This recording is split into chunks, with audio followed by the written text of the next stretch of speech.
suffering from is ideological confusion. That is, that we're not clear, we're not thinking clearly, and that we need a context within which to answer the question, is something good or bad? We assume that we have the same goals, but we never say what they are.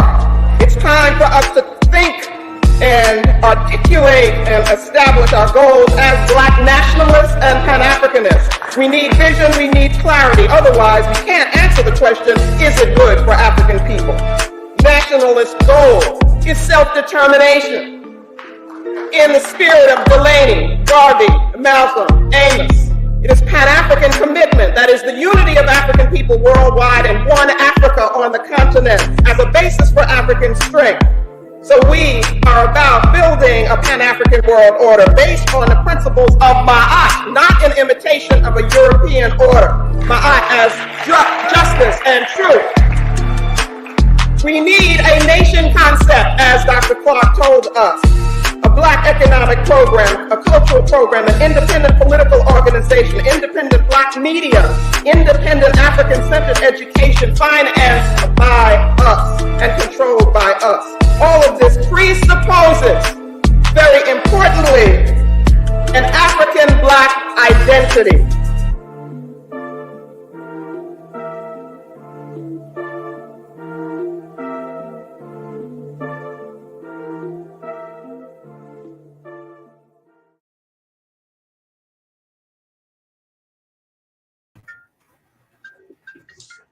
What's up, everyone, and welcome. It's been a while. We're back again with another episode of the AO podcast, the African World Order. This is episode 8 of season 2. And yeah, again, first of all, we're happy to see you. But most importantly, oh, why am I the only one here? Oh, my co-host. They're all muted, but you trying to take all the shine with just you on I didn't try to. I was just trying to. He didn't try to, right? The camera just loves who it loves. Right.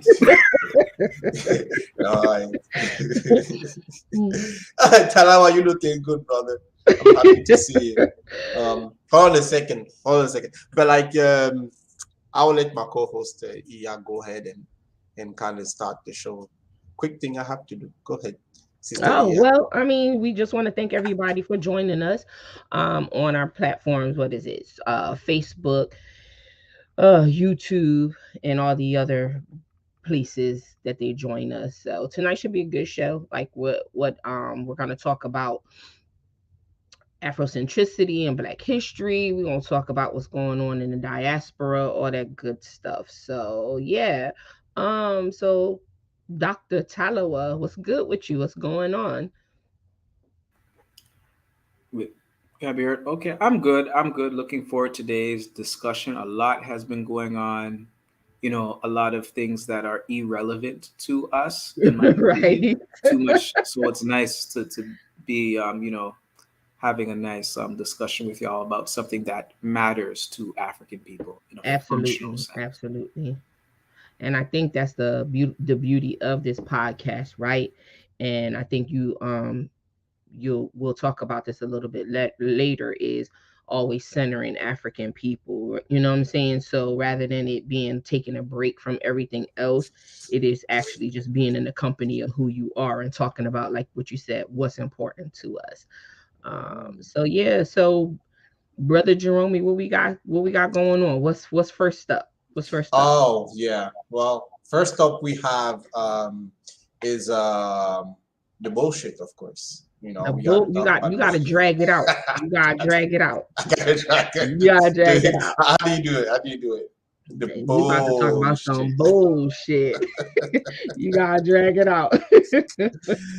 Of course, we gotta start with the bullshit first. For those who are familiar with us, we always talk about like the things this bullshit that we see happening around and in the African world. And the first topic that we have is Brother Talawa was going to speak on it.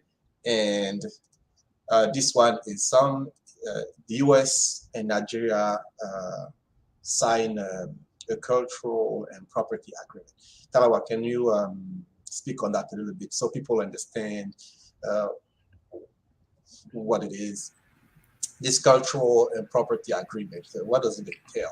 So, what I will say in terms of what is meant in this agreement by culture and property is they're talking about artifacts. So, physical artifacts, things that we would associate with museum objects primarily.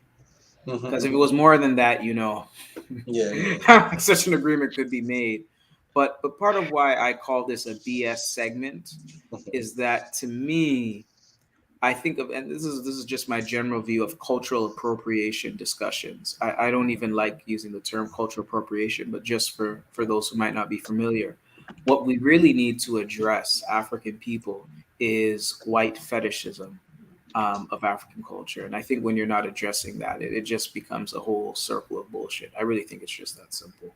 Right. It's oversimplistic. I'm guilty as charged, and I have no problem being such in this. Anything related to the?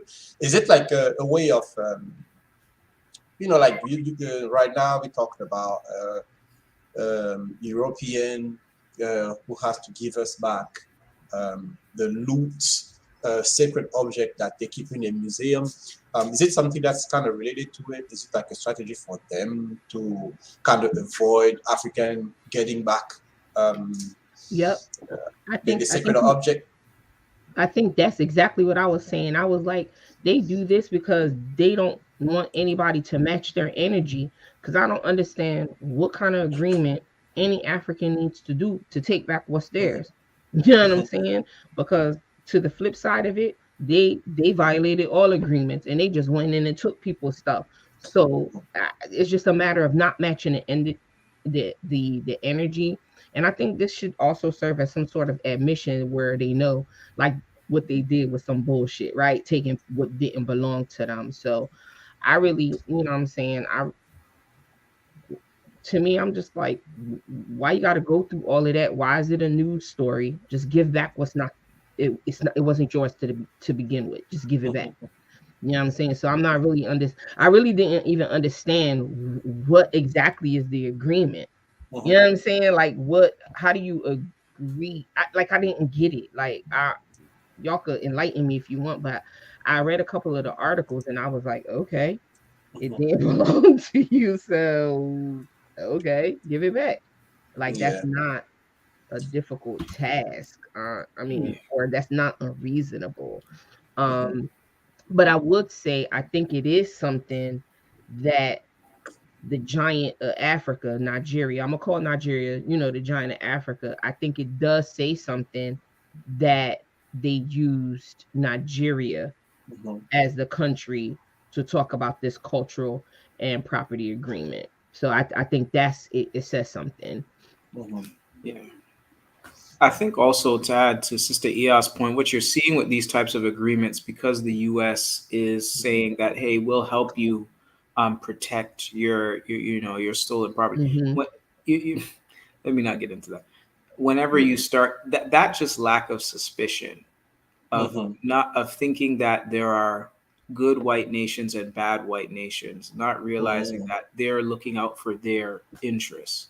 Right. This is how you see racism refining itself, or so-called globalization, which is really global Eurasianization, really refining itself. And that's just this is how I see it. To add to what Sister Ia was saying, I think that's very important. So is it like, because when I see the article, it seems like they say like, oh, we implore Afro-friendly nations to take a cue from United States of America and join in finding means of preventing the illegal importation of our antiquities into those nations. Sorry, that's the article that you can go and read. The U.S. and adjacent and cultural property, if you want to find out more about it.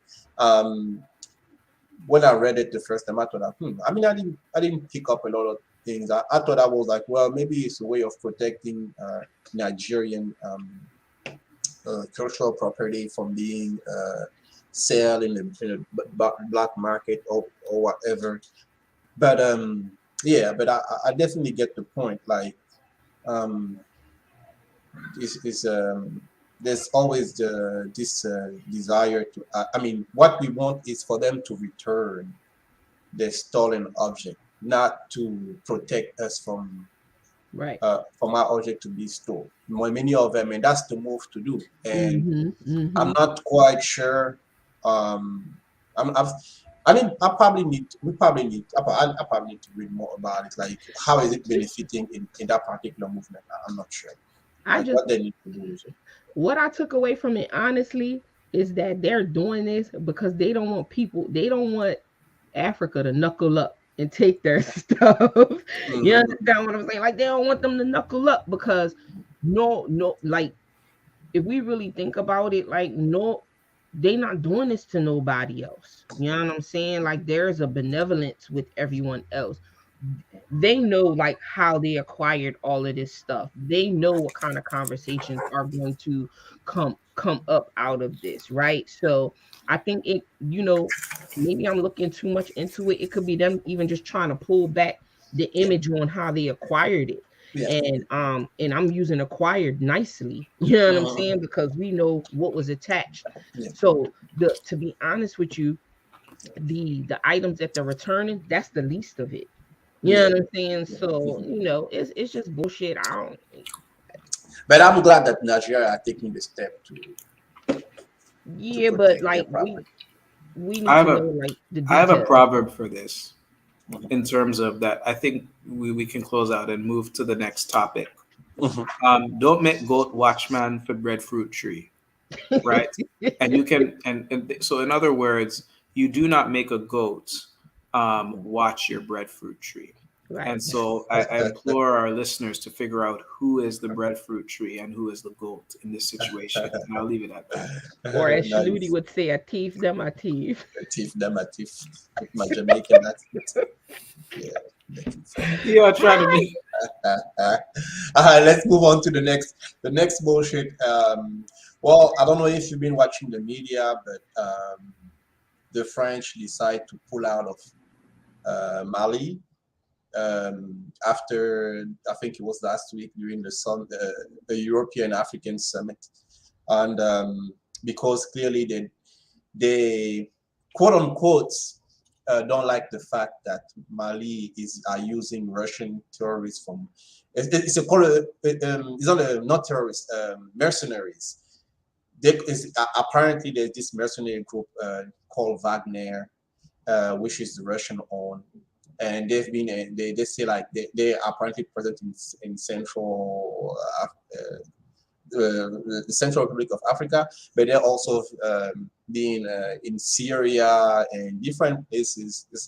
And the European um, say that because the Malian people have decided to engage in the fight against terrorism with this group, like they don't feel comfortable being there. I mean, if you follow the story, there's so many things that have happened where like there've been exchange of words and things of sort, and they come to term like, oh, we live in. And the president came out, French president was there. I think the president from Senegal to trader, president from Niger, and some other ridiculous leaders, some other weak leaders in Africa came. But like the French president came in and he said in front of he said that oh we're gonna pull out of Mali, and it's gonna take us 4 to 6 months to get everybody out, which is like 2,500 military personnel from the Mhm. different base that they have in Mali. And the same day, the Malian government say like, well, no, you don't have any delay, just get out, you know. Mhm. And the French are there. They say, no, we're gonna take our time. This is not how. This is not how we want to make sure that we get out on our own terms, because it will for the security of the French army, which is ridiculous because when for those who don't know the story, like during the World War II, after World War II, when the American when the American and the other people, I mean, especially the American, I think they had a military base in France, and when they were fighting the German, the German, And after they lost, the French people, they told the American to leave, right? To leave their country. And the Americans say it will take them also time. But like General de Gaulle, who was the president at the time, say like, no, you have to go right now. And today we have the same story happening. But when it was the American, they just bounced, right? But now when it's them, they say they want to take their time. And not only they want to take their time, but they want to actually relocate in Nigeria, just across the border. And their plan is still to support the African, the Malian, with different NGOs, because they want to make sure that the people of Mali are supported. Because in their stupid mind, I'm sorry to use bombing, in their dumb mind, they they're thinking, they're saying that, well, it's just the minority of Malian people in the south who want the French people to be out of the country. But there's those people who are directly affected from terrorism in the north who still need like French, European help. So there's still like, like behind the languages, like they still want to be there, they still want to be present, and they don't want to really leave, and they're just going to go in a neighborhood country in Nigeria, where like French has most of its uranium that they use to power the house, to provide electricity in the entire country. So I mean, there's so much in it. There's so much in it because now also just so you can also say maybe a word, like the prime minister in Mali had a recent interview, and I also read many articles in the past and follow a lot of the Malian media, and something that we know is like the French people actually stopped the army to enter like this place called Kidal, which is also a town where like there've been a lot of terrorist activity. And they stopped the Malian army to go in for almost 2 years. And in that region, the so-called terrorist group were able to train and regroup and spread all over the country. So there's really this suspicion, right? It's more than a suspicion. There's a lot of evidence that the French people have been training like a terrorist group, armed group in this region of Kidal, because they want to split the country in two. Because the north has a lot of oil and gas reserve and so forth. So it's very important situation to watch, as now we have like the Russian and Ukrainian story going on. That dynamic is very an important story for African people in the world to watch. A lot of bullshit happening over there, but definitely a place to watch. Something going on over there, and there's also a lot to be proud about the Malian government, because they're very resilient. When we speak about sovereignty, an example of sovereignty in Africa right now, the Malian government is definitely the one to watch. But anyway, sorry to go so long for this bullshit, but like, there's so much information I wanted to share, but I think with that you have kind of a good understanding of what I say is a bullshit. With the French government in Mali.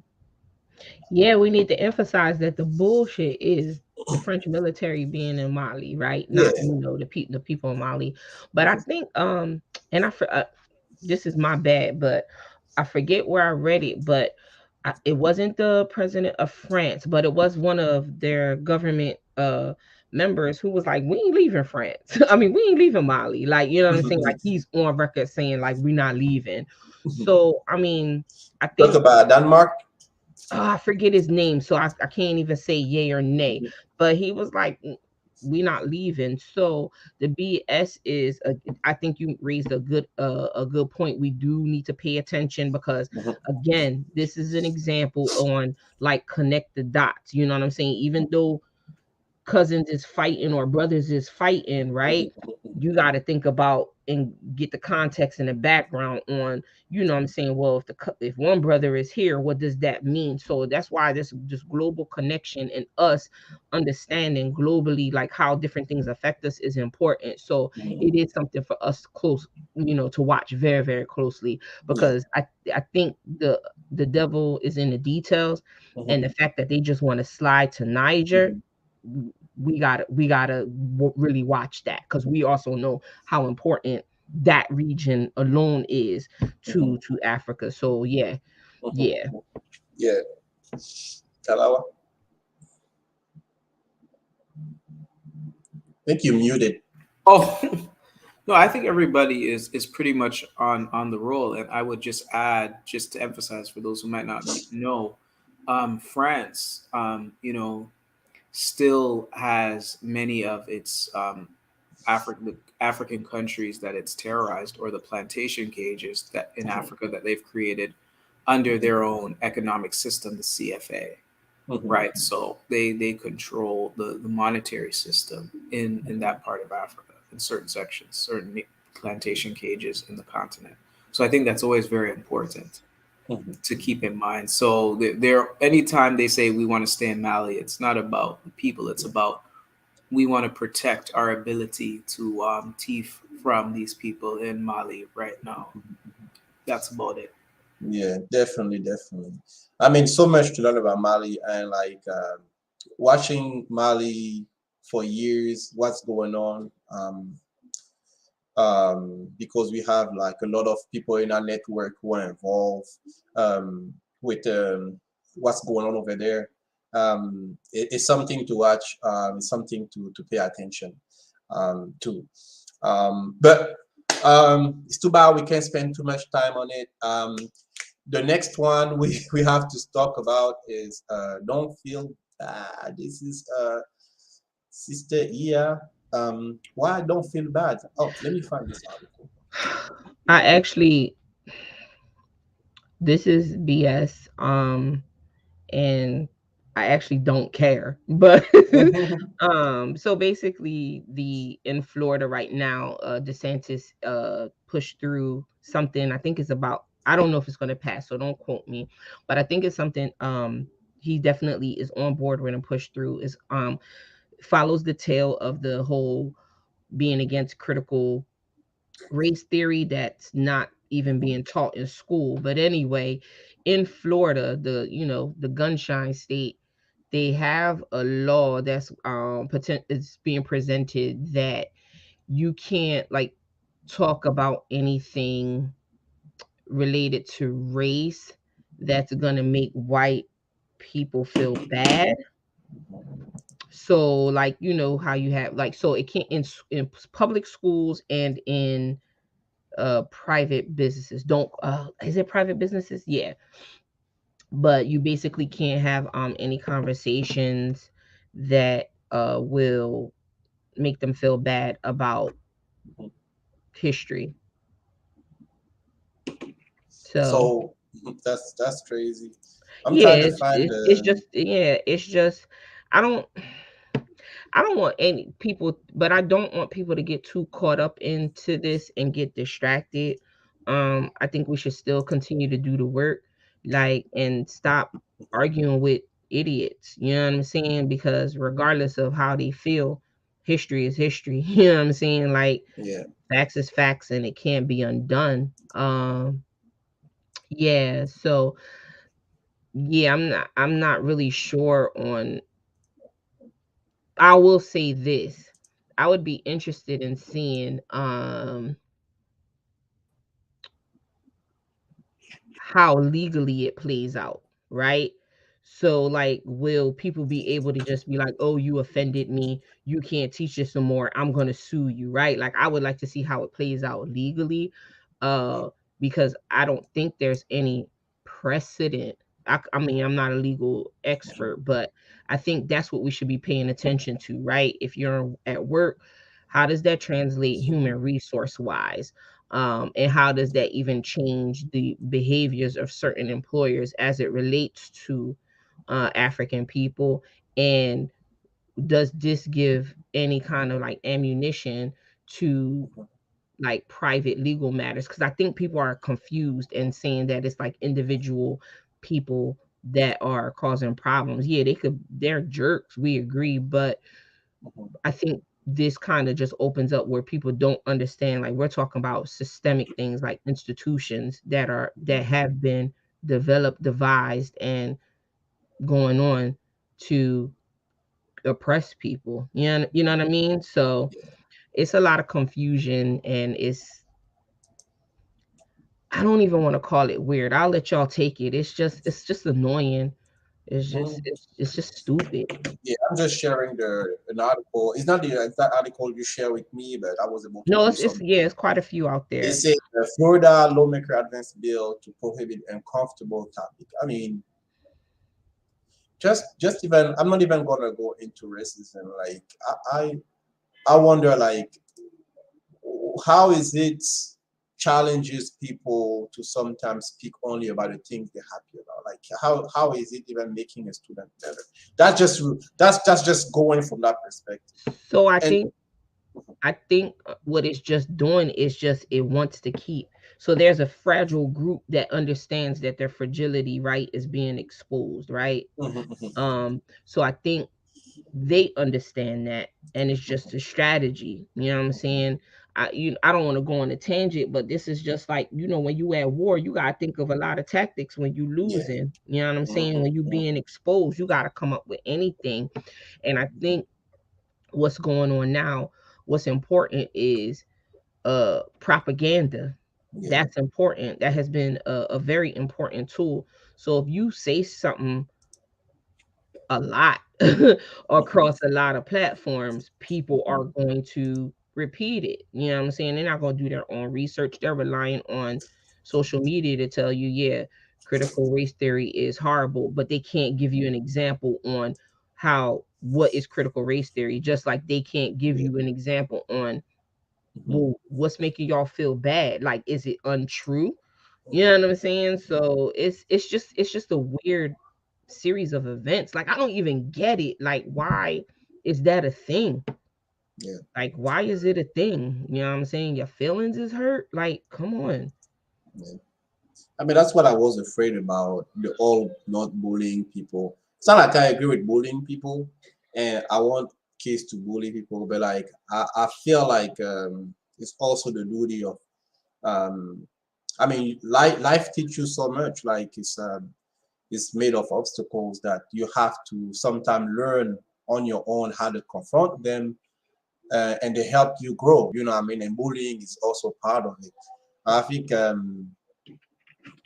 being bullied is kind of also part of like a life experience. You know what I mean? You disagree?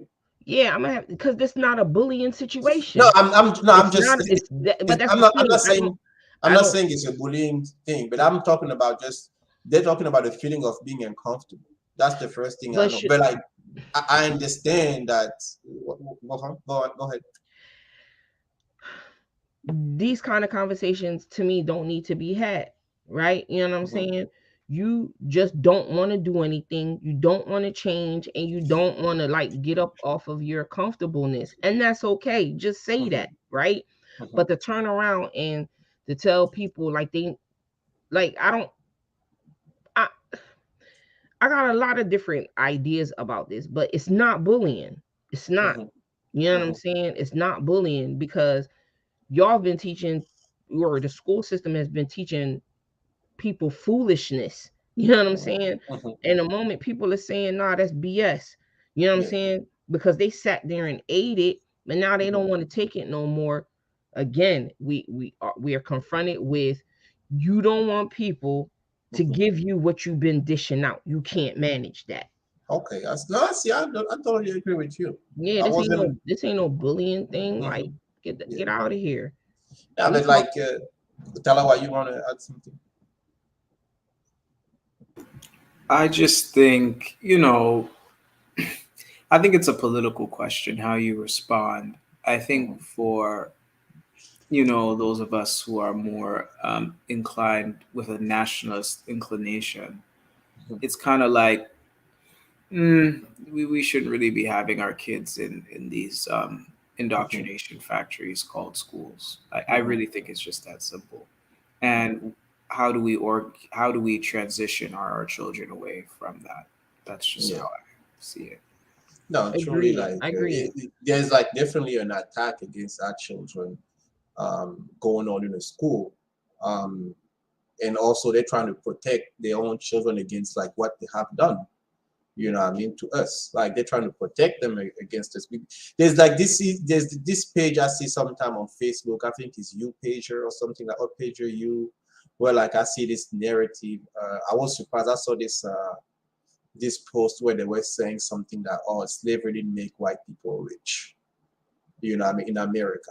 I saw something like that. And this is kind of like the way of denying, not dealing with their own, with the history, you know, with their burden. And they're trying to spread in the school. And that part I definitely understand, you know what I mean? So I agree with you. Like, our kids Yeah. are in a bad position right now in the school.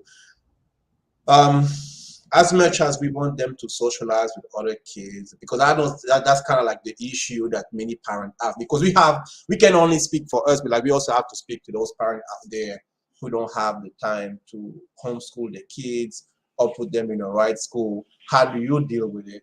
You know what I mean? Is also try your best to be involved and knowing, like, when your kids go out there, you know what I mean? Like, there's all those things that is pushed toward them, and you know, like, they need to react. They need to know exactly what they taught in school, and also be that voice that will go against some of the fallacies that are taught in the school. I think that's So important. Shanudi, I want to be clear about something, Yeah. especially for anybody who went to school in the United States, Mhm. black persons. You're not gonna find anybody that is more integrated and who has been pushed to deal with other people than black people. True. You understand what I'm saying? Because you True. could go into the middle of America and then, you know what I'm saying? Anybody who's grown up in public school, this particular story or this particular angle is irritating. You know Mhm. what I'm saying? Because when we were going to their schools where we weren't the majorities, right? We weren't in the middle. Wasn't nobody protecting us? Wasn't nobody shielding our feelings when those same kids was calling us names and the teachers was calling us names and teaching us stuff. So Mhm. again, it's silly to me. You understand what I'm saying? Yeah. It's silly. Mhm. So I don't even understand, like, if I would just flip the story and say, like, y'all punks, like, who y'all crying about that? Like, anybody who grew up in public schools, like, we could tell y'all some of the stuff we heard from teachers, you Mhm. understand, from students. So this whole thing about worrying about your kids, you know what I'm saying, not being able to deal with other people, we do it the best. Our Mhm. kids adjust. You understand what I'm saying? Our kids are, it's the other people that's like they feelings is hurt when we finally call out and saying, like, Well, Mhm. may I add in just Yes. one sure. quick thing? When I hear African people say that in terms of homeschooling, that's just a signal to me. I want my child to be continue the pro whitenization of my child, because what they really mean is getting along with their oppressor. They're not thinking about controlling their child's socialization in favor of the African equals black people survival thrust. So usually when a person says that, I already know what their thinking is. While there are nuances, obviously there are parents who can't home. I've talked about they usually find ways to kind of mitigate. But generally, when that comes out from an African person, they usually want a certain type of lifestyle, certain type of Eurasian lifestyle. I think that's important to emphasize. That's part of why I say it's a political question. And also keep in mind, I don't, we don't have to, we can end it here and not, I don't want to get too political. A lot of this stuff is coming up because the campaigns are starting, right? Like the voting season is starting, and we understand how important Florida is to, what I'm saying, in terms of the just everything, and but particularly the wider scale in terms of the presidency, the electoral college, and all that good stuff. So we understand how important Florida is. And if I'm not mistaken, I think I read something where the governor is looking for making a run to the White House in 2024. So this is just not like coincidence. These things are happening. These stories are coming out because, again, like the earlier story about Nigeria, there is something that undergirds this. There is a motive, right? It's not just it, it's a reason why they're doing it. But you know, for anybody, I love Florida. It's a beautiful state in terms of like the scenery, but the politics is just weird. It's just weird. So good luck to all my peoples that's still down there. I love y'all. Stay strong.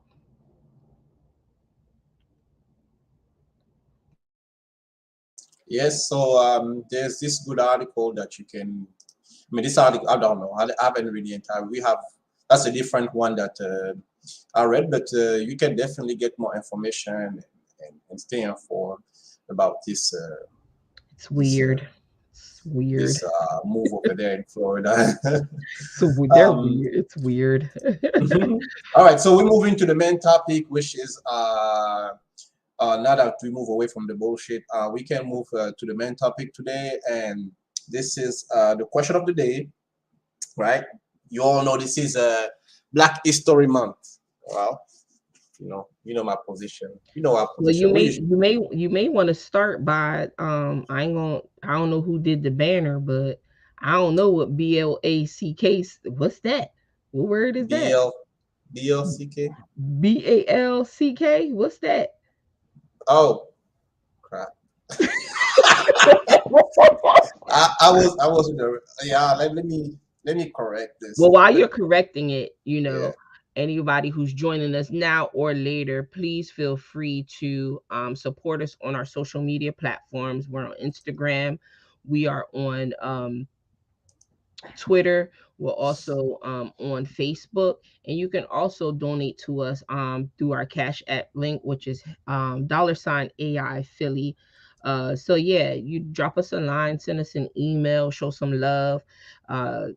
Whatever it is, you know, just let us know you're out there, or you know, if you're so inclined, become a member.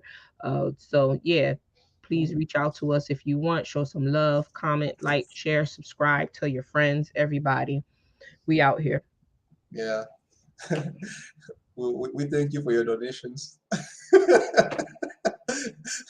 We thank you for your plenty donations and your eternal support. So thank you a lot. Oh, our website, please visit us www.aifleet.org. It's a beautiful website. We just had our store done, and we have a couple books there that you can buy to support also our organization, Afrocentricity International. We're building a huge temple in Ivory Coast. Um, I think it's maybe 40 kilometers, no, maybe 20 minutes away from Abidjan, the economic capital of Ivory Coast. And Mm-hmm. I think we pick up with the pandemic, there was some delay. Although also other technicals to finish the temple, but like in April, we're gonna finish. We're gonna continue the work so we can hopefully finish the temple by the end of this year or beginning of next year. And once that's going to be ready, we're going to invite a bunch of people to travel there and visit the temple and see how it's going to work. But yes. The topic of the day, I corrected. What is the relevance of Afrocentricity in Black History Month? Right, that's a very good question, So, for me, to start, I understand like some people say like we should not have Black History Month. Black history should be celebrated all year long. But because I love Carter G. Woodson and this idea of Black History Month, I think it has its relevance, first of all, to kind of take this time, this particular month of February to celebrate it. But now, when I read this and the way we came up with this topic, right, and the relevance of Afrocentricity in Black history is because something that we I think many of you observe is like the practice of celebrating black excellence instead of like black accomplishment. I mean, African in general accomplishment. It's always about he's the first man to go on the moon. I don't know, the first black man to go on the moon. She has done some she's the greatest. She was the first female to fly an airplane. You know what I mean? It kind of remind me when like my uncle, he was joking at the table, right? My dad was talking about the accomplishment of his parent and his grandparent, what they did. And my uncle was like, my my grandfather was the first man from Gabon to use the paper toilet. That was like it was funny, but like you understand, like man, like what's wrong with you? Like for him, it was like an accomplishment for his grandparent to use a white man, the European tools that they built. And this is something I always feel like we can do better. Like I like learning about people, like when I see those posts, like she was the first female to astronauts. I understand like that lady probably went so much to go, to learn and be in that hostile environment, I mean, and learn all those things. But um, the role that Afrocentricity has is like those things becomes like we look at things like what is important and relevant for Black people advancement as a group, not as an individual. Because at the end of the day, sometimes some of those achievements are personal, individual achievement that might inspire some people, that might inspire some individual in the group, but sometimes like they do not advance directly the nation that we're trying to build.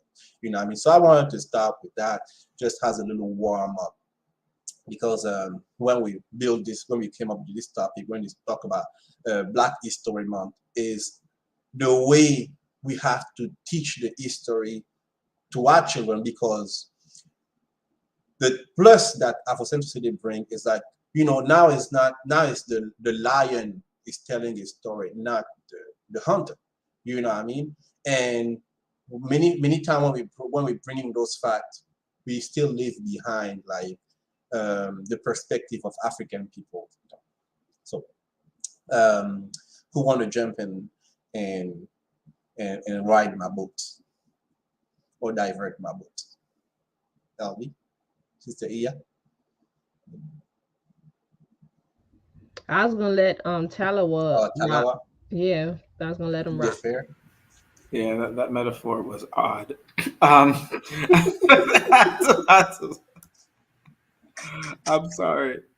It kind of made me pause. But what I would say, the relevance of Afrocentricity to Black History Month, one of the things that African people, um, af- in light of the Ma'afa and its various refined forms, is that we have a crisis of ideological diversity. So the relevance of Afrocentricity to Black History Month, it's saying how do we, when we are centered in our understanding of our cultural perspective and our historical context as an African people, how do we understand Black History Month? So I think it gets us to how we think about something. Right, because it raises the question: is this really relevant? African first or quote unquote Negro first in the United States, right? It begins to question what are we celebrating exactly, and also what did Carter G. Woodson, when he started Negro History Week, mean, right? Because that's where it comes out from. Have we deviated from that? Should we have? And if we haven't, should we? That type of thing. So it's more about the questions we're asking about this particular phenomenon. If I might say.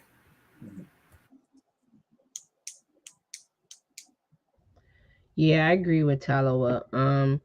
For me, when I read the question, what is the relevance of Afrocentricity in Black History Month? Um, I don't see them different, right? You know what I'm saying? So Afrocentricity to me is every month, every day, right? So I don't, and I'm hoping that once we start to get to that core and look through that lens, like Tristan, like Talawa said, we will be smarter about how we view Black History Month, because I think we also need to take a step back And when we ask those questions, we don't talk about Carter G. Woodson enough. If I have to like just stray away for a little bit. And I think once we get to the fact that he founded it, what was the premise, why he did it, then the relevance of all this other stuff would be easy to like label. You know what I'm saying? Because Yeah. like, is it really relevant? Some of the like people are just saying it now. You Yeah. know what I'm saying? And not really African, but chasing the dollar. You know what I'm saying? And they Yeah. know that being Afrocentric for just this month is going to make them more money. And I think that's more hurtful. So I think those of us who know, or who practice Afrocentricity, uh, and I don't even want to say Afrocentricity, because like if when I think about Afrocentricity, I just think about it's just Black essence, right? It's just who I am. You know what I mean? So when those of us who exercise that all the time, uh, I think our relevance in Black History Month is to start staring people to ask the right questions, to challenge them to ask the right questions. I know I said a lot. It's a lot going on in my head, but uh yeah, I don't hmm. Yeah, I mean, it's true. I like. Uh, I didn't think about it, but I usually, like most of holidays in America, it's an opportunity to make money. You know what I mean? It's like when we talk about Black History Month, it has become a way of like this big corporation of making money. That's definitely one issue that I see with it. Again, like capitalism and individualism is there. You know what I mean? And that's kind of my fight. That's kind of my thought right now. When we speak about Black History Month, we have to acknowledge like it's still a matter of group, because even when you read like and that's what I felt when I read Carter G. Woodson, Miseducation of a Negro. He was speaking about raising the group. He was speaking about uplifting the group, not like just individual achievement. And one of the good example, he was speaking about this lady, who had a parent who run like how you call it, laundromat, right? And she went to engineering school to learn. I think she went to engineering school, if I'm not wrong, and she came back and took the business of her parent, what I mean, with all the things that she learned to the next level. So it wasn't about her, what I mean, becoming the greatest scientist or like achieve something just for herself, but it was to take the business family, to take like because family is like the small group of the society, right? To take a small village, and build something with it. I mean, like raising, uplifting like the group. It wasn't like I'm going to become an engineer so I can invent a machine and then patent it and then make a million of it. But it was basically taking like the family to the next level. I mean? And for me, that's what resonates in the book. It's not about the glory, but it's really the advancement of the group that should matter. So, and that's really like the that part of Afrocentricity that's really attractive to me, because it put in context the achievement of the group, because African people always think as a community. I mean, what am I doing in order for my people to be in a better position than what they are? I mean? So yeah, I think definitely that's the spirit that Afrocentricity bring in Black History Month, that people try to restore in being this month where like we're going to celebrate Black people. We're going to give them like this space where they can talk about the achievement that some people did here and there. I mean? So and that's not to ignore like the good thing that people have done, but Right. I think it has to be animated with like this community spirit that come from us. So let's take it a step back, and I'm gonna throw this question to the good doc. Every chance I get, I'm gonna be like Dr. Talawa. You know what I'm saying? Listen, you work for that. People got to know what's going on. But in all seriousness, let's throw it back. You know what I'm saying? Because I think sometimes we forget about some foundational terms and some foundational work. And as time goes on, I think words and meanings like Afrocentricity or any other important terms, it becomes flat, right? There's a flattening that happens. So let me throw it to the good doc for the people out there. Just give us like a quick meaning. What is Afrocentricity? And I think once people understand that and is clear about that, then I think the relevance, not only in Black History Month, but in all months, in all lives, it will make more sense. So yeah, let's start off with that. What define Afrocentricity? No pressure, right? None at No all. pressure. None at all. How I define Afrocentricity is that it's a social perspective, an African social perspective on things African people do based on an understanding of the African cultural perspective and the vast historical context of the African experience. That's the most concise, and I'm not good with concise, but that's the best you'll get from me. And so I'll sum it up by saying that's why it's relevant, right? Because we are discovering Black History Month through our lens. We are now like we it's our narrative, as you said. I think Shanuti beautifully using part of an African proverb. We are the lion. You know what I'm saying? Like we're telling the tale, and that's why it's relevant. That's why it's important. So yeah, yeah. Yeah, like definitely important. But Talawa, you you want to go a little bit in depth about it, or that was it? That's all you have about the topic. Well, the only thing I would say is I remember when Parat, I've heard her say this, and I really take this seriously when she says it, and I don't mean it in a joke way. When she says Afrocentricity is when an African person is engaged in killing the white person inside them. Ooh, that might hurt some people, but damn, go ahead. Yeah, victims of bedroom colonialism for sure. That's But I won't get into that. Ma, it's very good, and that's also to say like, and talking about Afrocentricity also is like I speak a lot about my sister ER right there. We talk a lot about contradictions, and since we've been talking about this, it's always like in my mind, like every time, like it's like you have to check yourself, and you're checking like, okay, what am I habit, like what am I doing? Is it advancing, like is it good for Africa? Like the usual question that we ask, or like the goal that I set for myself, like even if I'm happy, is it good for Africa? You know what I mean? Those type of questions.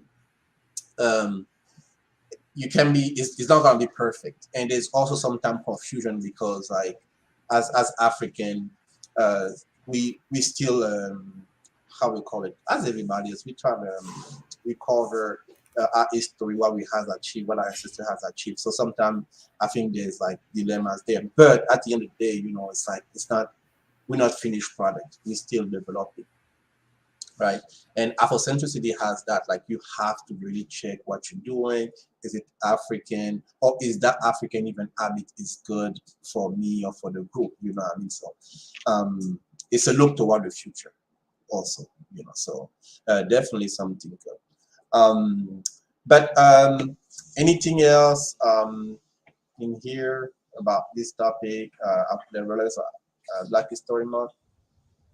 Go read. We, Go read. And I would also just real quick, we talked about the miseducation of the Negro and Carter G. Woodson. I would even try to go back to his work about if I'm not mistaken, I was reading some of it.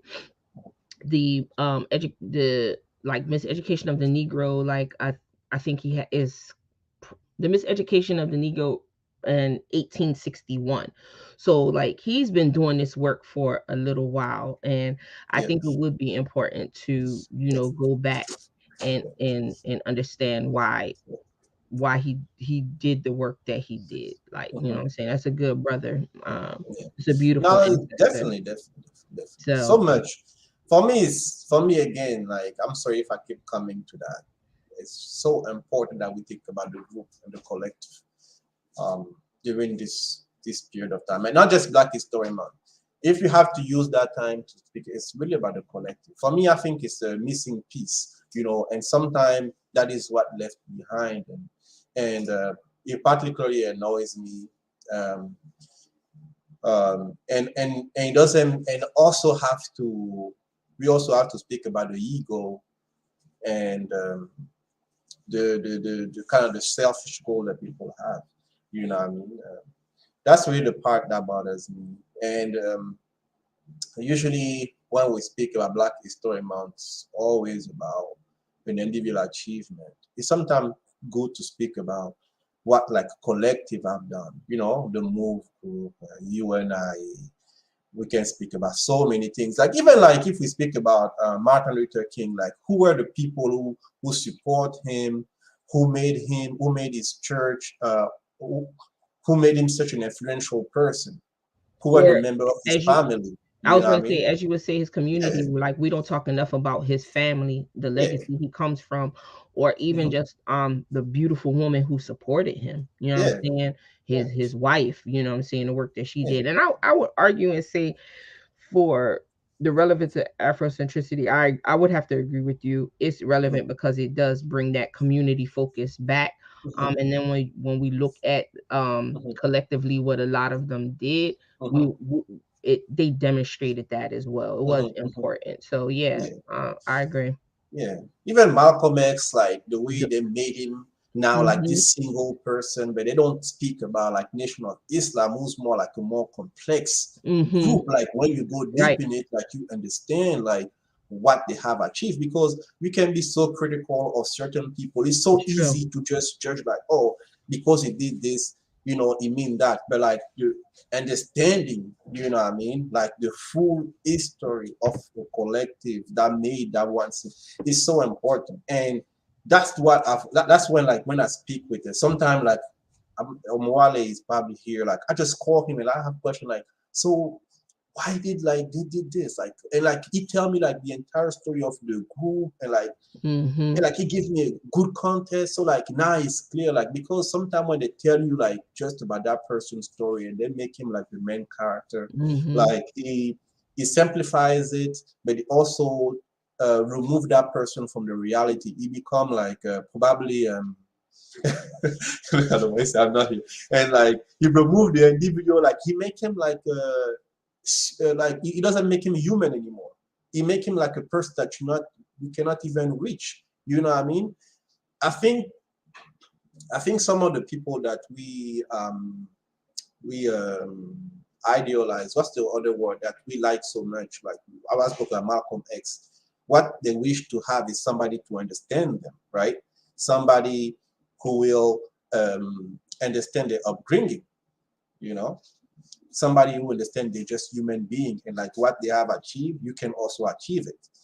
And not knowing the history, not knowing where these people come from and what they went through, not understanding the human experience, right, will make will is so important. I mean, it's so important. And the way they present the history to us, in my opinion, you might disagree with some part of us. I feel like we what's the word, we I want to use the word dehumanize. We dehumanize those people. We have to make them human again by integrating them in their family, so you can understand like how they become who they are and why they're so relevant. And to me, it's an important thing. Yep. And sometimes we miss the point. Yep. Yep. I agree. Talawa? Hmm. I think for me, I think it's just again the perspective from which we understand people, because we should be aware some people are going to be have more notoriety than others Mhm, for various reasons. Some people, their literal lives were on the line. Some people were public speakers. Some people were not. So I mhm, think that context is also important. important to keep in mind. That's the only thing I would add. What do you mean? I didn't. Well, I think sometimes why we hear more about sometimes the figure more so than their family is because literally their people are speaking. So Mhm, Martin Luther King was a very avid, speaker. mhm. He spoke all over the world. I think that's more when you want to know more about them, Mhm. yes. But in terms of cliff notes, you like, there's a reason why we know about Marcus Garvey being a prolific speaker as he was. And obviously, organizer and stuff, he was a symbol. So people who tend to have that, I think sometimes we forget about the difference between, talking about the symbol and then researching the Yeah. actual person. I think that distinction is important. But for you for you, you're an educator. How do you make it? How do you teach history to people so like you understand how to? I don't know how to say that. Like when like you in Africa, for instance, like when we talk about the griot, that's how they're known for. When he tells the story about your family, right? He has to cite your entire lineage. He has to talk about different things. Like that don't even like don't matter like the most important thing that you achieve, right? But the thing I like with that style when they teach history to the people is like they tell your entire upbringing. You know what I mean? What made you? They don't just talk about what you achieved, but like what made you and where you come from. You know what I mean? Now you're an educator, right? In that system today, how do you kind of is it possible to give that sense of people?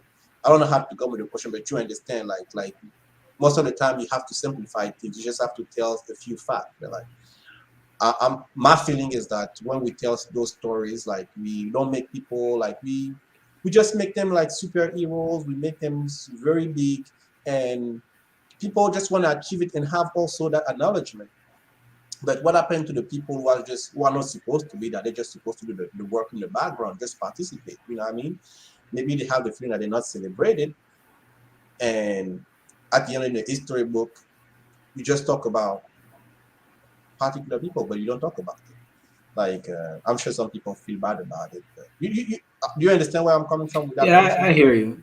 I got a little bit all over the place, but that's kind of like how do you teach the history to your students so like they understand that you're not going to be just a speaker, but you can also be that person who has those skills and you can help the movement to just Yeah. or get better. I think it just depends on context for me. It depends on context and the information that we have available.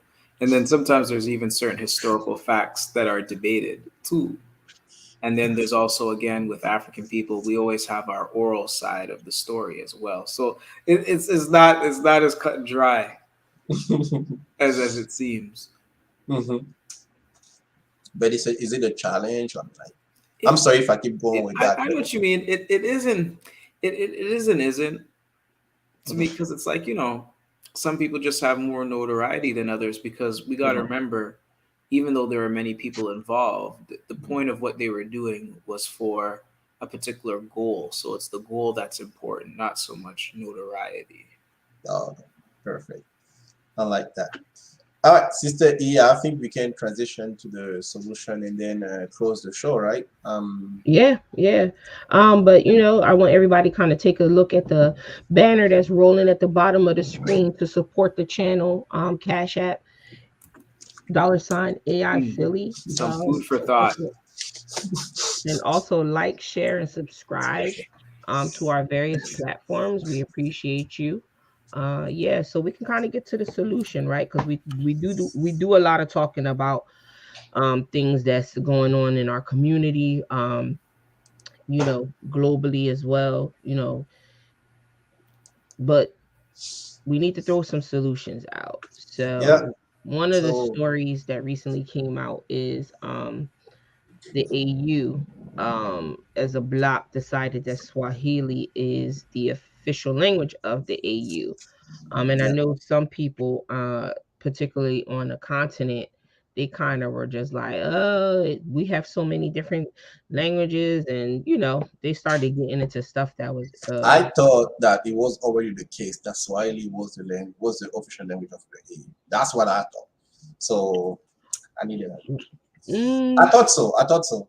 But like, do you see these weird leaders that we have in Africa start speaking Swahili? They're just ridiculous. but I don't think it. Well, I wouldn't call them weird. Um, They're weird to me because like the way they act, man, they don't even pay the dues. I wouldn't even call it weird. In some cases, they just don't care. Like, you know what I'm saying? I don't know if that's weird or not. Yeah, Uh, I think that they just don't care. But yeah, Swahili the official language of the AU, and I so what mean, you think that move mean? Swahili is the official language of the AU. What you think that move mean? How do you feel about that move? I feel that's a good decision. You know, I mean, the AU always have like good intent. You know, what I mean, and I mean good. They always come with good things to happen. You know, good things. But my problem, like I think we talked about it the other day is that they recognize Israel as an observant. In the AU. So that is in my mind. But like they always have those contradictions. So I think it's good. I think in the future it will serve a purpose. And Swahili is definitely one of the most spoken language in Africa. Um, I think it will be a very easy language that people can learn. It's been taught in many um, HBCUs. It's definitely a language that has a future in the African community. So I think it's a good move. Now, what I want to see is like, if the AU was a serious institution, it's like, how do you take the money that you have that you put together and go to those? I mean, even if it's just to finance a few institutions, I don't care. Like, oh, the Swahili Institute, I mean, African Institute of Language, and young kids after school they can go and learn Swahili, something like that. But the way the saving and checking account is set up, I just don't understand this institution. I want to believe, but like just checking a saving account, man, it's just weird, bro. So, but it's a very good thing that they decide, man. I can hate on the decision itself. Yeah, I don't. Yeah, I'm not looking at them making it the official language. I just would like them, everyone who I don't just automatically spew like, oh, it's the erasure of your culture, who you are, and X, Y, and Z.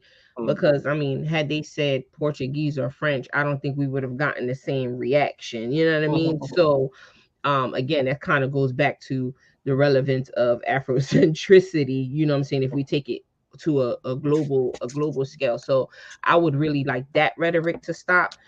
It's not an erasure of who you are, where you came from, or the other languages that you speak, but this is finally let's look at it on a positive note, where like we chose a language that we can all speak to kind of propel Africa forward, because we weren't doing it. Well, let me not say we weren't doing it. I just think it's a, politically, as it stands, it doesn't appear to be a bad thing. You know what I'm saying? So I would want people to stop making it, like you would say, like, stop making it individually about you and just your particular group, and let's look at it on a larger scale, like what this could do in terms of advancing, certain policies, procedures, whatever it is, advancing, Africa to the next phase. So yeah, I would like the negative rhetoric around it to stop. It's corny. Yeah, It's corny. Nobody is erasing who you are. This is about bringing us all together. Yeah, like that's it's corny now. All that negativity. Yeah.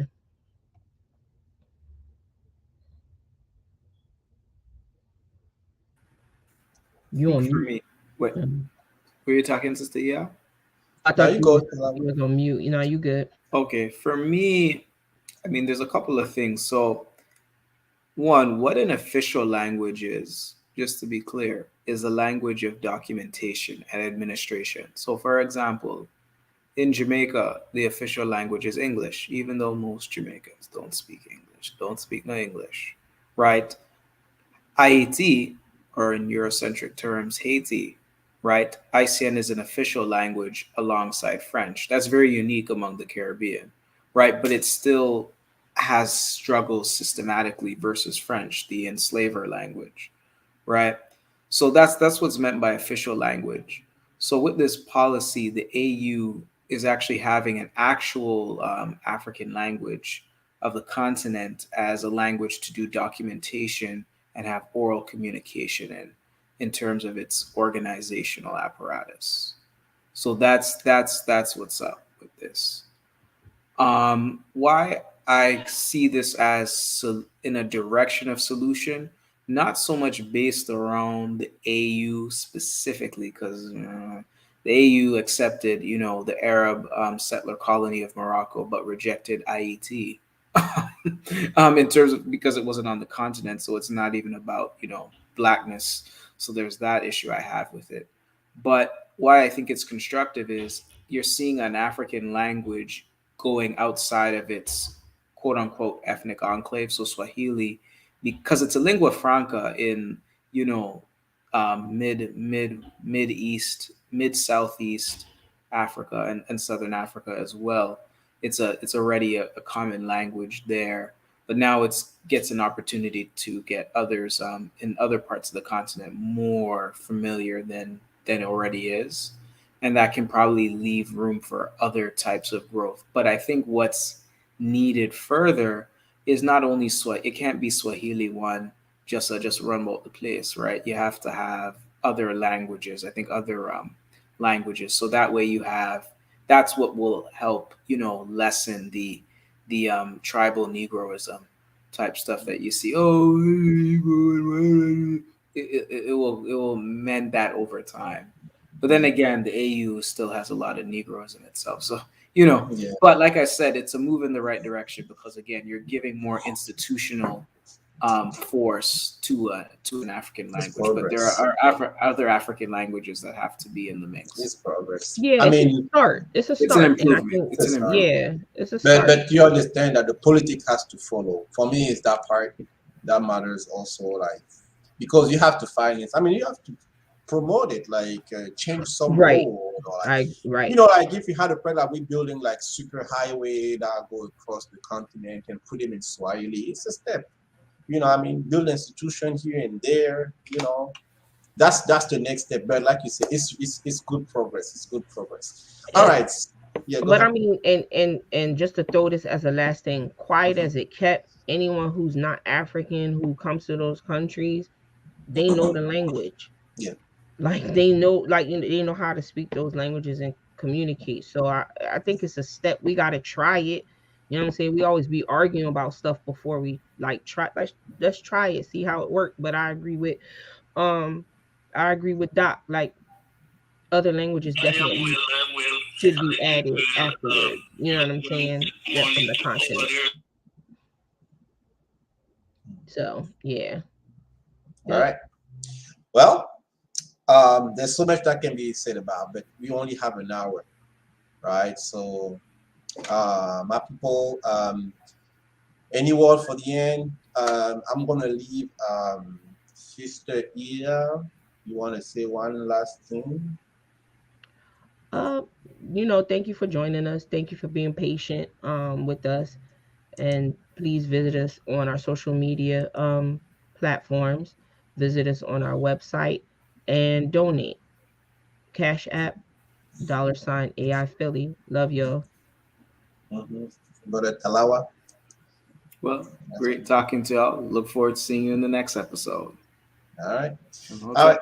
That closes it. Thank you all for tuning to the show. Shout out to Sister Wawa, Brother Moale doing this big thing as a content creator.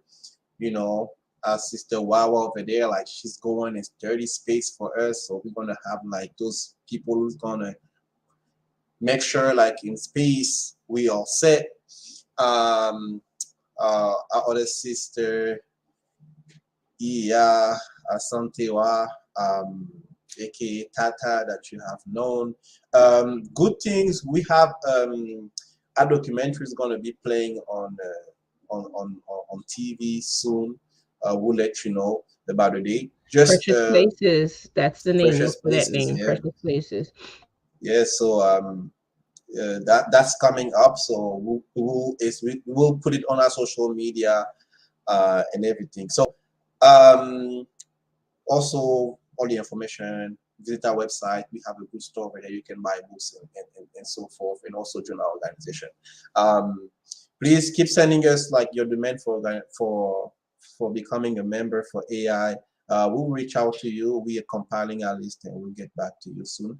But until then, we see you in 2 weeks with another wonderful topic about what's good for Africa in African world order live stream podcast. Until then, we love you all.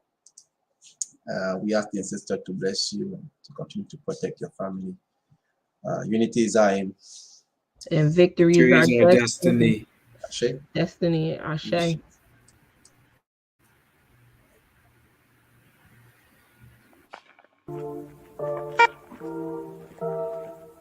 think what we are suffering from is ideological confusion. That is, that we're not clear, we're not thinking clearly, and that we need a context within which to answer the question, is something good or bad? We assume that we have the same goals, but we never say what they are. It's time for us to think and articulate and establish our goals as Black nationalists and Pan-Africanists. We need vision, we need clarity. Otherwise, we can't answer the question, is it good for African people? Nationalist goal is self-determination. In the spirit of Delaney, Garvey, Malcolm, Amos. It is Pan-African commitment, that is the unity of African people worldwide and one Africa on the continent as a basis for African strength. So we are about building a Pan-African world order based on the principles of Ma'at, not in imitation of a European order. Ma'at as justice and truth. We need a nation concept, as Dr. Clark told us. A Black economic program, a cultural program, an independent political organization, independent Black media, independent African-centered education financed by us and controlled by us. All of this presupposes, very importantly, an African Black identity.